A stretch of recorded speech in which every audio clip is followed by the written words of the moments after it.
Hello sir, నమస్తే. Welcome to my YouTube channel Kiran my diaries. ఈరోజు మీకు బీరకాయ మినపప్పు కారం పెట్టిన కూర చూపిస్తానండి. ఇది 2 డేస్ 3 డేస్ అయినా సరే అస్సలు పాడవదు, చాలా బాగుంటుంది. ఇది మెంతులు అవి వేస్తాం కనుక షుగర్ పేషెంట్స్ కూడా చాలా మంచిగా ఉపయోగపడుతుందండి. మీకు దీనికి కావాల్సిన పదార్థాలు చూపిస్తానండి, చూసేయండి. కొంచెం పల్లీలు కావాలండి, శనగపప్పు, మినపప్పు, ఒక అర స్పూను మెంతులు, అర స్పూను ఆవాలు కావాలండి, కొంచెం ధనియాలు కావాలండి, ఎండుమిరపకాయ కావాలండి, ఇది ఉప్పు కావాలండి, కొంచెం నూనె కావాలండి, కూరకి నూనె కావాలి. అది కాకుండా ఒక 1/2 కేజీ బీరకాయలు పీల్ తీసేసి ఇలా ముక్కలు ఇలాగా చీరికల్లా తరుక్కోవాలన్నమాట అండి. ఇలా చీరికల్లా తరుక్కుని పెట్టుకోవాలి. ఒక 1/2 కేజీ బీరకాయలు అయితే సరిపోతుందండి.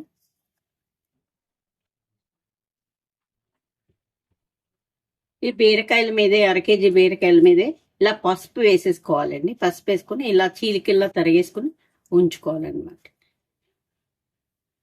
ఇప్పుడు తయారు చేసే విధానం చూపిస్తాను, చూసేయండి. ముందు బాణీ పెట్టుకోవాలండి. బాణీ పెట్టుకుని స్టవ్ అంటించుకోవాలి.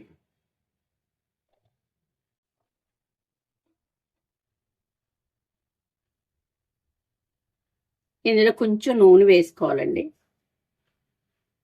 కొంచెం నూనె వేసుకోవాలి.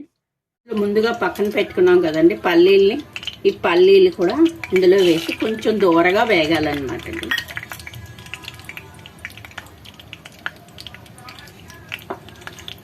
కొంచెం దూరగా వేగాలి. మనం ఇందులో ఒక స్పూనున్నర శనగపప్పు వేయాలండి.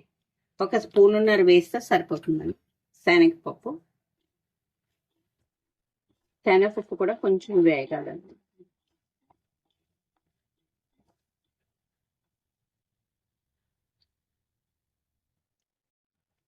ఇదిగోండి కొంచెం వేగింది. వేగిన తర్వాత ఇందులో ఒక స్పూనున్నర మినప్పప్పు కూడా వేసుకోవాలండి.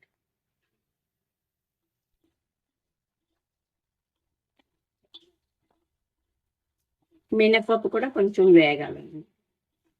పోపు ఎంత బాగా దూరగా వేగితే మీకు కూర కూడా అంత కమ్మగా ఉంటుంది అన్నమాట అండి. పిల్లలు సైతం కూడా చాలా ఇష్టంగా తింటారండి, ఎందుకంటే పప్పులు అన్ని వేస్తున్నాం కదండి, దాని మూలన.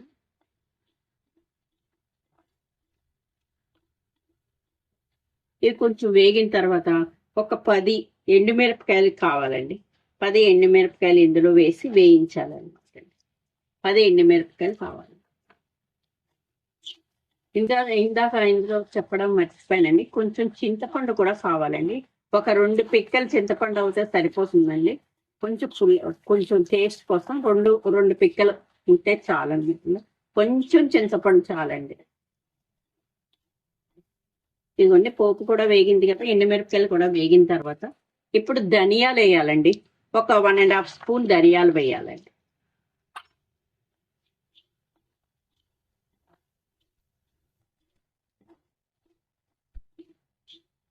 1.5 స్పూన్ ధనియాలు కూడా వేగాలండి. కొంచెం వేగిన తర్వాత మనం ఆవాలు మెంతులు అని చెప్పాను కదండి, ఆవాలు మెంతులు కూడా ఇది ఒక 1 స్పూన్, అదొక 1 స్పూన్ ఆవాలు మెంతులు వేసుకోవాలి. టీ స్పూన్స్ అండి, పెద్ద స్పూన్ కాదు, టీ స్పూన్స్ తో ఆవాలు మెంతులు కూడా టీ స్పూన్స్ తో వేయించుకోవాలండి. ఇలా అన్ని వేసిన తర్వాత కొంచెం వేగితే చాలండి. వేగిన తర్వాత కట్టేసుకోవాలండి, స్టవ్ కట్టేసేయాలండి. స్టవ్ కట్టేసిన తర్వాత ఈ పోపు కొంచెం చల్లారాలండి. చల్లారిన తర్వాత దీన్ని గ్రైండ్ చేసుకుని వస్తానండి. ఇదిగోండి పోపు చల్లారిందండి. ఇలా మిక్సీ జార్లోకి తీసేసుకోవాలండి. ఇలా మిక్సీ జార్లోకి తీసుకుని ఇందులో ఒక స్పూనున్నర ఉప్పు వేసుకోవాలండి. ఇందులో స్పూనున్నర ఉప్పు వేసుకోవాలి. కొంచెం ఉప్పు కావాలి అనుకున్న వాళ్ళు వేసుకోవచ్చండి, అక్కలేదు తగ్గించుకోవాలనుకున్న వాళ్ళు తగ్గించుకోవచ్చండి. కారం కూడా ఎండుమిరపకాయలు 10 వేసానండి. మీకు కారం ఎక్కువ కావాలి అనుకున్న వాళ్ళు ఎక్కువ వేసుకోవచ్చండి, తక్కువ కావాలనుకున్న వాళ్ళు తక్కువ వేసుకోవచ్చు. ఇది అయితే సమంగా ఉంటుందండి, కూర కమ్మగా ఉంటుంది, ఎవరైనా తినగలిగేలా ఉంటుంది. మీకు చెప్పాను కదండి చింతపండు అని, ఇవ్వండి ఈ మాత్రం చింతపండు వేసుకుంటే సరిపోతుందండి, ఇంతకన్నా ఎక్కువ అక్కర్లేదండి. ఇప్పుడు స్టవ్ వెంటించుకొని ఇందాక పోపు వేయించుకున్న బూలుముకుడు ఉంది కదండి,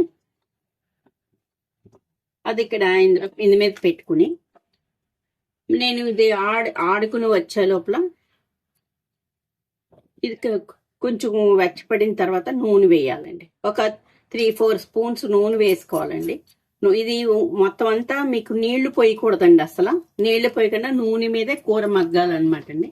అందుకని ఒక 4 స్పూన్స్ నూనె వేయాలండి. నూనె బాగా వేడెక్కిన తర్వాత మనం ఈ బీరకాయలు పక్కన పెట్టుకున్నాం కదా, ముక్కలు తరుక్కుని పెట్టుకున్నాం కదండి, ఈ బీరకాయ ముక్కల్ని ఇందులో వేసేయాలండి.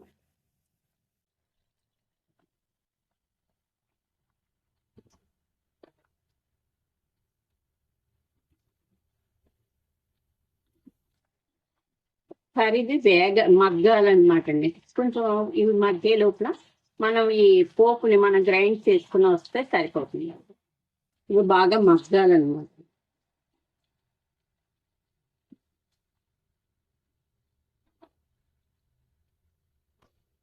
ఇలా మూత పెట్టేస్తే కొంచెం సిమ్లో పెట్టుకోవాలండి. స్టవ్ని కొంచెం సిమ్లో పెట్టుకుని నేను ఇది పౌడర్ చేసుకుని వస్తానండి. దీంట్లో ఈ పౌడర్ చేసేటప్పుడు ఈ చింతపండు కూడా ఇందులో వేసి గ్రైండ్ చేసేయాలన్నమాట. ఇదిగోండి ముక్కలు ఇలా మగ్గిపోయినాయండి. ఇలా మగ్గిపోయినాయి. ఇలా మగ్గిపోయినప్పుడు మనం మిక్సీలో పౌడర్ ఆడుకుని వచ్చాం కదండి, ఈ పౌడర్ని ఇందులో వేసేసేయాలన్నమాట. మొత్తం ఇందులో వేసేయాలన్నమాట. ఈ బీరకాయలో వచ్చిన నీళ్లు ఉంటాయి కదండి, ఆ నీళ్లతోనే కూర అంతా మగ్గిపోతుంది అన్నమాట అండి. మీరు నీళ్ళు ఎప్పుడైతే వేస్తామో కూర నిలవ ఉండదు అనమాట. ఏదైతే 3-4 రోజులు అయినా సరే మీకు పాడవదు అనమాట అండి. కూర టేస్ట్ కూడా చాలా బాగుంటుంది. నూనె కూడా బాగా పైకి తేలి కూర నిలవ ఉండడానికి కూడా కారణం అవుతుంది అనమాట అండి.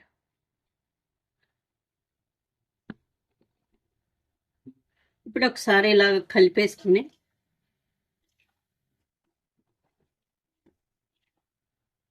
ఈ ఉప్పు అది ఎప్పుడవుతా తగులుతుందో బీరకాయలోంచి ఉన్న నీరు కూడా బయటకు వచ్చి అదే దానికి ఉడకడానికి సరిపోతుంది అనమాట అండి.